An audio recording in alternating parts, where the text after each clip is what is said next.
welcome to this episode of The Winning Post, powered by Akash Global Advertising with me, Mandira Lalwani. We're here at the RWITC stables. This is where all the legends of the equine variety have been housed in the past and of course now in the present. On this episode, we have plenty on tap for you. We have all the details from the ever-ready Kolkata Derby.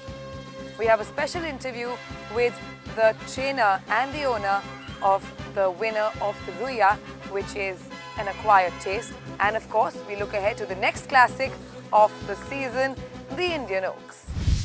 First up is the ever-ready Kolkata Derby. This race is an important one because the winner of this race will also come to Mumbai for the Derby. And we may just get to see another in the spotlight, who knows? The running of the ever-ready Calcutta Derby Stakes, Grade 1 2013. It's surely going to be a cracker of a day. It's a beautiful sunny afternoon here in Calcutta, and we just got to wait and watch as to which horse comes out and wins the ever-ready Calcutta Derby Stakes 2013. The Royal Calcutta Turf Club was all decked up to play host for the Eastern Regional Classic, the ever-ready Calcutta Derby. And like always, this day attracted the who's who of the City of Joy, bringing together seasoned punters, regular racegoers and newcomers alike to pick their choices from the field of 8 horses that were entered in this 2,400-metre race. S. Padmanabhan had seen tremendous success within the spotlight on this very stage last year. And this time round, he seemed confident that his charge Borsellino would repeat that feat. Borsellino, partnered by David Allen, was the prime fancy, with the bookmakers quoting him at 6/4. I think it's an outstanding horse. He's just lost the Guineas by about a couple of lengths, and he had infection which has been treated. And he should, I think, win this race. Borsellino's main rivals, as per the market trend, were Silverina at 4-1 and her stablemate Malpensa at 5-1, both trained by Bharat Singh. Well, I feel both my horses, Silverina as well as Malpensa, should run good races. Silverina has been over 1.5 miles. Malpensa is a very nice horse, and he definitely stays the trip, though he's a hurricane state. The dark horse in the race, however, was Vijay Singh's chart's Snowscape, who was coming into the race with a victory in her last outing and could not be counted out. My horse has done well after his last start, which he had on the 1st of January. He won the mile. I used that race as a gallop basically so that, I don't really have to work him hard on the track, especially in the fog situations that we are going through of late. So he has come on the run, and he's taken his race well, and I expect him to run a top-class race today. While the horses made their way to the starting gates, the punters kept the tote counters busy, choking up a frenzy of last-minute bets.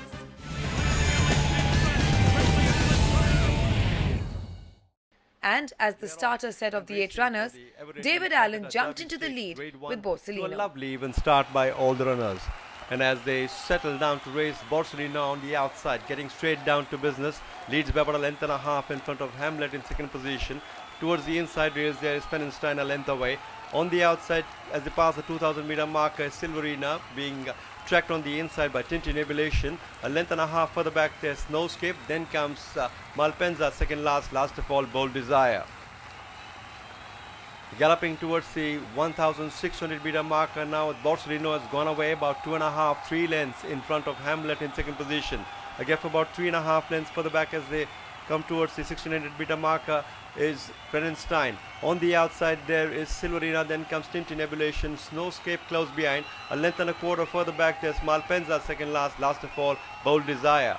Borsellino increasing the pace as they pass the 1,000-metre marker. It's just about 2 lengths now in front of Hamlet, being joined by Pennenstein on the outside. 1.5 lengths further back there's Tintin Ebullition, being tracked on the outside by Silverina. Then comes Bold Desires. In the middle there's Snowscape, on the outside Malpensa as they go past the 800.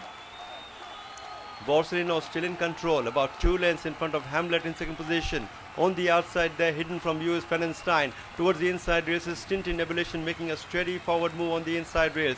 1.25 lengths further back there is Silverina. Towards the inside rails there is Snowscape now being switched on the outside. Then comes Malpensa, and Bold Desires out of the equation as they come towards the 600-metre marker and negotiate the home turn. Round the turn and into the straight, Borsellino comes in home first. He's clear by about 2¼ lengths in front of Tintin Nebulation, making his presence felt on the outside. Silverina slipping in on the inside rails. Then comes Snowscape on the wider outside.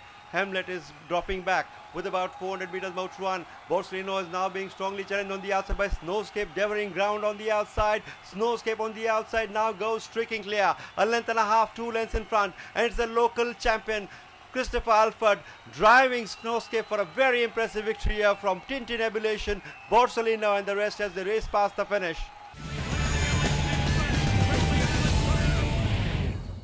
It's amazing, to come out to win a derby when you're going through a bad state, with your fans supporting you. I thank them for supporting me. People always were telling me even before this race, hang your boots up, you become old. No way, boys, I'm still young, I got it in me. Snowscape won by 4 lengths from Tintin Nebulation, followed by Borsellino, who finished third. Snowscape is owned by Deepak Khaitan, who now has 17 Kolkata Derby winners under his belt. This filly is by China Visit out of Snow Tiger, bred at the Usha stud, trained by Vijay Singh and ridden by Christopher Alford. Time now for a short break here on the Winning Post, powered by Akash Global Advertising. But stay with us. When we return, we'll meet up with an acquired taste, the winner of the Ruya.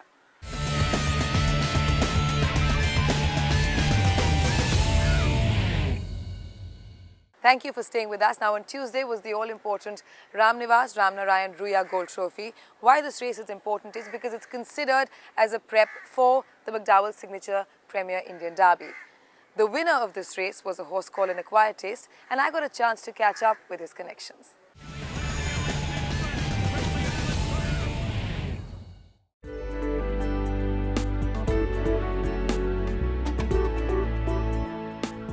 I'm here with the man of the moment, the hero of the moment, An Acquired Taste, who is definitely the anti-post favourite going into the McDowell Signature Indian Premier Derby. This guy's story is an interesting one. He only came to Altamash Ahmed recently. He's had lots of soundness issues, but he's got a huge heart, and he proved that in the Ruya on Tuesday when he came out and won beautifully. With me also is Neville Devlaliwala, one of the owners of this magnificent horse. Neville, the last furlong of the Ruya for you, how magical was it? What were you going through? Last furlong, I was genuinely ecstatic. It's the 300-meter mark that I was actually worried about because this guy was there and those two were really spurting well.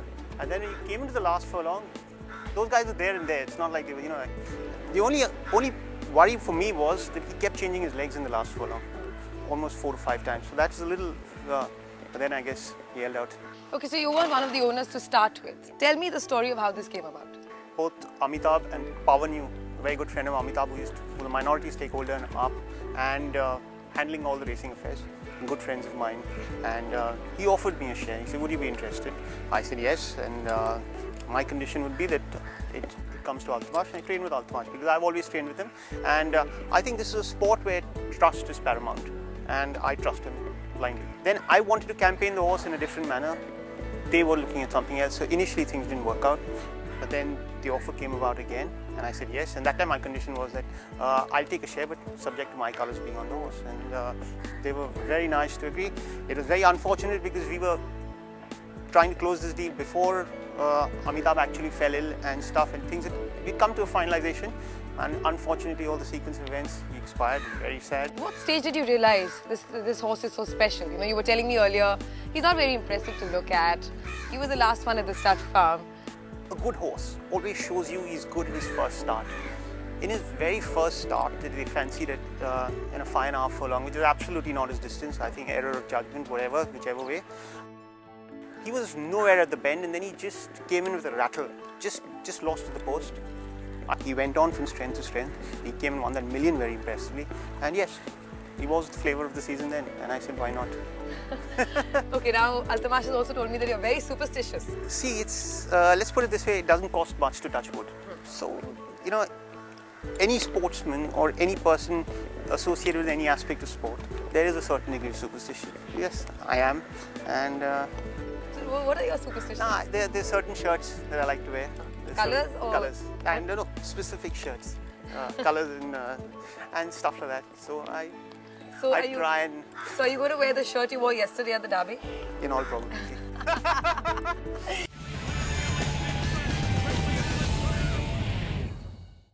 I'm here with Altamash Ahmed, the trainer of the horse of the moment, An Acquired Taste. Altamash, firstly, congratulations for your win in the Ruya. Thank you very much. Big moment for me. And, how does it feel to have a horse as special as An Acquired Taste? It's very difficult to explain in words that at such a young age to have a horse who's a frontline contender for the Indian Derby. It's something which I cannot explain in words. Just hope things go all well for me. Now, as far as this horse is concerned, he wasn't with you to begin with. He was with Malesh Naredu, who of course has also spoken very highly of him.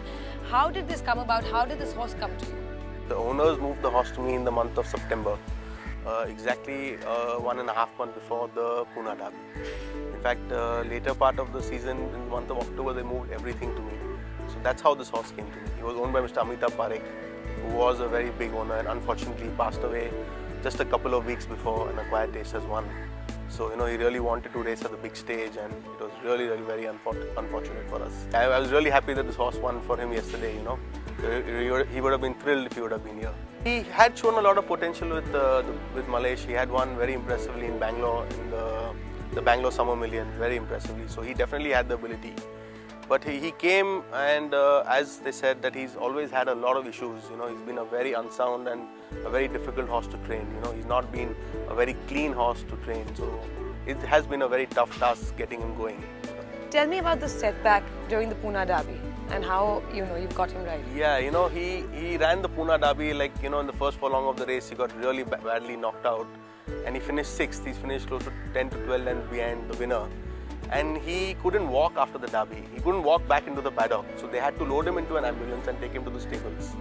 And after that, when I saw him for the next 1 week, he was unable to even walk straight. So, because of all his issues that he had, it just completely multiplied and into many folds, back issues and his legs and everything. So from there, it has been a really tough task to just get him going in the first place. To get him into a race was very difficult. And then to even look at the Indian Derby was a really far-fetched thing where we were concerned, especially with the way he was. But God has been really kind. He has come about at the right time. When I ran him his first lead-up in Bombay where he got beat, he ran 3rd. He was basically out of hardly any preparation because I couldn't really work him because of his issues, But he has gone from strength to strength. He ran later on from that, the lead-up, he ran the 2000 Guineas where he ran a brilliant 3rd.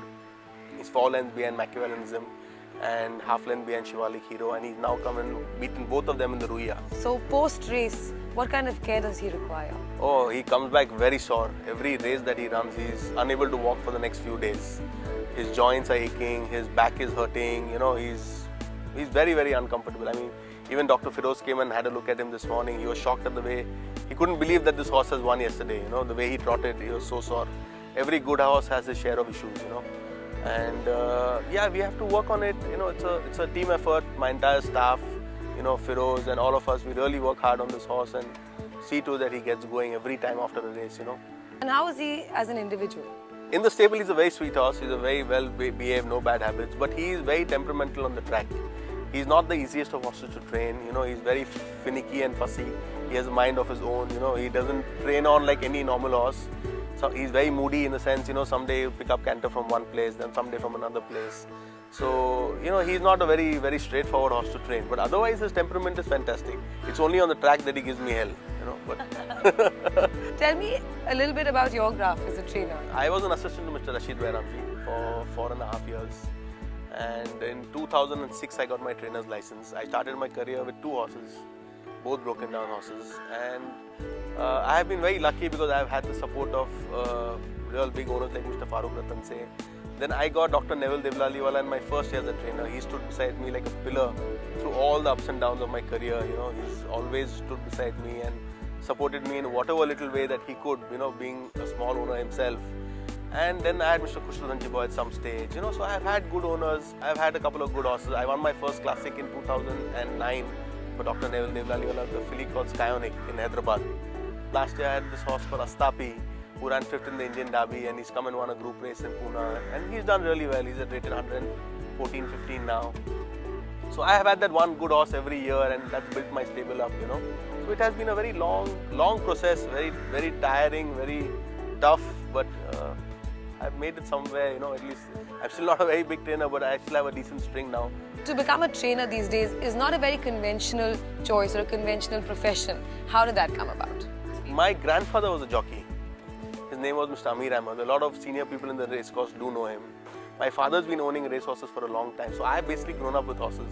So the passion for horses is always there, you know.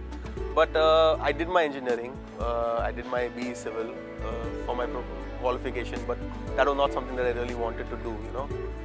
My heart was in the horses, so eventually when I finished my engineering, I told my dad that I want to become a horse trainer, so he said okay. What's been the most testing moment so far, the biggest hurdle you've had to face? I've always had a very small string of horses, so my winners have been very far, and you know, I don't get those continuous winners every time, but in that small string I've tried to make two ends meet, but it's been very, very difficult. So it has been, I won't really be able to put any one moment as it, but I'll say the entire 6-7 years has been very tough. How do you get rid of your tensions? How do you take time out? I don't take work home. So the moment I leave the stables, that's it. I spend a lot of time at the stables, but fortunately I have a lovely family at home, so I have a son, I have a lovely wife. So when I get back home, I try and spend my maximum time with them.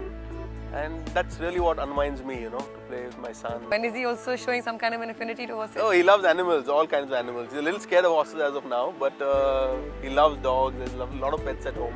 But as of now, he's very wary. When he sees a horse, they're too big for him. Okay, of course, the hero of your stable right now is an acquired taste. But apart from him, which are the other horses in your stable that one should look out for? I have a lovely lot of youngsters. A horse called Alajor, a horse called Allah in there. Then I have a horse called Deep Diver, a horse called Crawfordon. They are basically the real juveniles that I'm waiting for them to come out and start racing for me. They're very talented horses. Amongst the older lots, I have Astapi, who will be running the Eclipse Stakes on the 10th of February. What is your way of running your business? Are you very hands-on? Are you very strict? How does it work? No, I'm not very. I don't believe in being very strict. You know, I'm a very work-oriented person in the sense if I need something to be done, it should be done. I don't chase my people around to get work done, but they know it that if it's not done by evening, then I get upset about it. So I give them that leeway. I give them a loose thread. They can do it as per their own free will, but I give them a schedule as to when it's to be done. It has to be done before that. But I'm very particular about the fine tuning of my horses, about the feeding, and you know I check almost most of my horses every day since I don't have a very big string. You know, one thing that goes hand in hand, unfortunately, with horse racing is a lot of murky connotations. How do you keep yourself far from that and above it? You cannot. It's practically impossible for any professional. If you have a favorite that comes and wins, you know, everybody's cheering and throwing flowers at you. And if that horse gets beat by whatever, there could be n number of reasons, you know. They all think, you know, probably somebody has done something. But it's very difficult. But at the end of the day, I'm a very firm believer that you have to keep your conscience clear. And as long as you can look at yourself in the mirror and face yourself, I think that's good enough. Yeah, but it's very unfortunate because it's a wonderful game, it's a beautiful profession. Going back to the Ruya Cup for just a minute before we end this interview, take me through the last furlong and what was going through. Oh, it was an absolute nail-biting finish, you know. I mean, I was half a length in front of Shivalik Hero and Machiavellianism, and they were really gaining ground on me. But like I said, you know, I have outstayed them. I think my horse stays far better than them. He has the class, there's no doubt about it. But they are brilliant milers. I think mile and a half is going to be a really tough task for them. That's why you see they have come to me, but they haven't been able to get past him. You know, so I'm hoping that they can really do it in the Derby for me. Well, good luck. Like you said, he can genuinely stay, and more importantly, despite all his problems, he has a huge heart. Yeah, he does. And we really wish you all the best. Thanks very much for speaking to us. Thank you.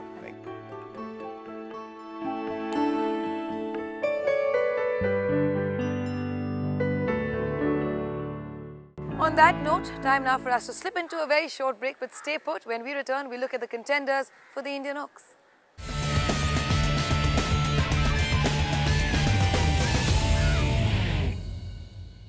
Welcome back to the Winning Post, powered by Akash Global Advertising. Now, coming up this Sunday is the Indian Oaks, which is also, of course, an Indian classic. It's also called the Phillies Derby. It's done over a mile and a half. And here on the Winning Post, we're going to analyze the leading contenders for you.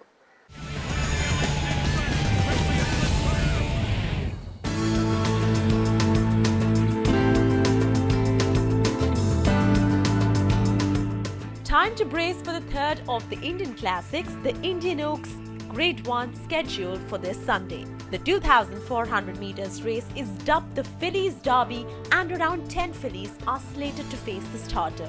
The Indian 1000 guineas winner, Vijay's Bride, seems right on course to add another Indian classic to her tally according to her jockey P.S. Chauhan. I never felt that she will not stay in any of her run, and she had given us a good result, so let's see for the best. This filly, I don't think so that there should be any proper pace she likes, or that whether there should be a fast run race or slow run, because she came with the slow run race also in Hyderabad, and over here she did that day in fast run race also she did pretty well. So pace, I don't think so there will be any problem about the pace. Jockey Pete Trevor, who finished a very close runner-up to Vijay's Pride, was confident showing off would stay the trip. In the Guineas, she had very less experience actually. That was just her fourth run, and she's come after that, and she's cantering well. She's doing well. Last time she was gaining ground again. She had stopped. The Vijay's Pride had passed me like a half a length. My filly came back with a run. I think so. 2,400 she'll stay. Trainer S.K. Sundarji was hopeful that his sparingly raced ward, Halle, would spring a surprise. Halle has done reasonably well after her Guineas run. She ran a close race in the Guineas, but probably was just not good enough in the mile. She's done better after the 1000. I think she'll run a better race in the Oaks. None of these horses have actually seen that trip, so we have all got to take our chances. And since it being a very open Oaks and nothing seems to be outstanding, we have to take our chances. If you see her last year's form, it's decent. She's run a couple of lengths in the Phillies Championship, Shapoorji Phillies Championship, couple of lengths behind Portia and Maple Star. And she has held that form for good. If you see her Guineas run also, she's just behind Maple Star. And I don't think the others are going to stay. Trainer Sanjay Kolse seemed a little apprehensive on how Capital Attraction had taken the travel to Hyderabad and back. Capital Attraction has been doing well for me. She's a winner of a race 2000 meters in Mumbai on the 13th December, after which she travelled to Hyderabad and finished third in the Golconda Oaks. And now she's she's running in 2 weeks' time, but I think she'll put up a very good show. She may be a little tired after travelling, but I think she'll still run a very good race in the Indian Oaks. Nina Lalwani was not unduly worried that her charge, Razina, was still a maiden, but pinned hope on her staying abilities to come to the fore at the right moment. I've got a filly for once who really stays. I know she'll stay well. Sure, she's not won a race, but she's done nothing wrong. She ran a good second to Hamlet last time, clocked good timing. I'm very optimistic. She worked well. She's never been a great worker. She just does enough. But we know she stays, and that's what we're banking on. I would like her to ideally sit mid-bunch and just work her way through the race. She knows her job. My jockey's super. He knows what he's doing. Not worried. Well, on sheer class, Vijay's Pride, but I'm a little doubtful of her staying. And I think the horse who will stay really well is Art of Enchantment if she's running. And another horse is showing off, Suleiman's horse from the south. So if I run the first three, I'll be ecstatic. So the speculations are rife with no clear favourite looming large in the set. Vijay's Pride and showing off, the winner and the short-haired runner-up from the Indian 1000 guineas, surely command high respect. The million-dollar question, however, is who will be the one to outlast the others. It is the Ladies Derby, and I think you can't look beyond Vijay's Pride. Her pedigree suggests she won't actually get a mile and a half. There's some stoutness I found on the mother's side, but I frankly can't see her truly getting a mile and a half. I think she's the best horse on class, and possibly that'll see her home. The second horse, Dr. Malia's horse, I don't know how it got a mile. Forget about a mile and a half. It's a pure 5 or 6 furlong pedigree, and to me, it baffles me how this filly's got a mile. So for me, I'm actually writing her off in the mile and a half. A couple of outsiders. I think the fifth horse home in the 1000 guineas, Art of Enchantment, looks like a stayer, bred to stay, ran on nicely, targeted for this race. I think she's the dark horse home. Pacey Shroff always has a decent runner. Songlark ran second in Hyderabad. She'll run a big one. Angel's Child seems to have come okay. She's overcome the Calcutta setback that she had, and she's gone a good mock race. and Razina ran second to Hamlet. It's a bit of a mix behind, I think, the top 2 or 3 contenders. You can get all of Mohit's tips if you follow him at Mohit Lalwani on Twitter, as well as catch up with Expert Speak on our YouTube channel, www.youtube.com/Winning Post Racing. That's all we have time for on this episode of The Winning Post, but we'll be back with all the news and all the action next week. Till then, may the horse be with you.